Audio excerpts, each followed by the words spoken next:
100 सालों में धरती से विलुप्त हो गए ये 5 जीव। वजह इंसान और जलवायु परिवर्तन। नंबर 1, यूनान लेक न्यूट भी 70 के दशक में खत्म हो गए।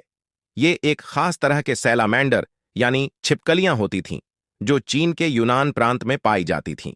1969 के बाद इन्हें कहीं भी नहीं देखा गया।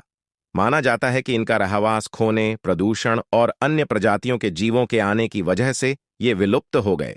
Number 2, Pyrenean ibex. ये बेचारे तो साल 2000 से 2003 के बीच खत्म हुए हैं। आमतौर पर फ्रांस के कैंटाब्रियन माउंटेन्स और उत्तरी पायरिनीस में पाए जाते थे। इन्हें भी शिकार करके खत्म कर दिया गया। इनकी सींगों, खालों और हड्डियों के लिए इनका शिकार किया जाता था। इसके अलावा इनके इलाके में अन्य घास चरने वाले जीवों के आने की वजह से चारा भी कम हो गया था। नंबर 3, जापानीज सी लायन को 50 के दशक में विलुप्त हो चुके थे। हालांकि इनका एक आखिरी जीव 1970 में अंतिम बार देखा गया था। ये समुद्री लायन जापानी आर्किपेलागो और कोरियन प्रायद्वीप के आसपास ही रहते थे। ये रेत पर ब्रीडिंग करते थे।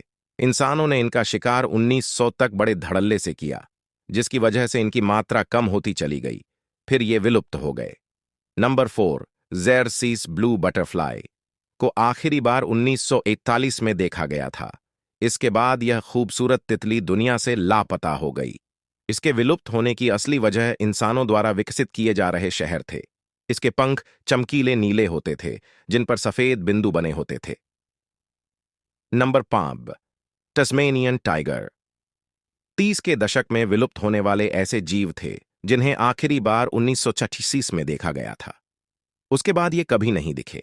आगे से ये किसी भेड़िए की तरह दिखते थे, जबकि शरीर के पिछले हिस्से पर बाघों जैसी पट्टियां बनी होती थीं। ये आमतौर पर ऑस्ट्रेलिया और तस्मानिया में ही पाए जाते थे। मुख्य रूप से शिकार ही वजह थी, लेकिन कुछ जंगली जीवों ने भी इनका शिकार किया था, जिससे आबादी कम होती चली गई। इसके अलावा बीमारियों ने भी इन तस्मानियन टाइगर्स की जान ले ली।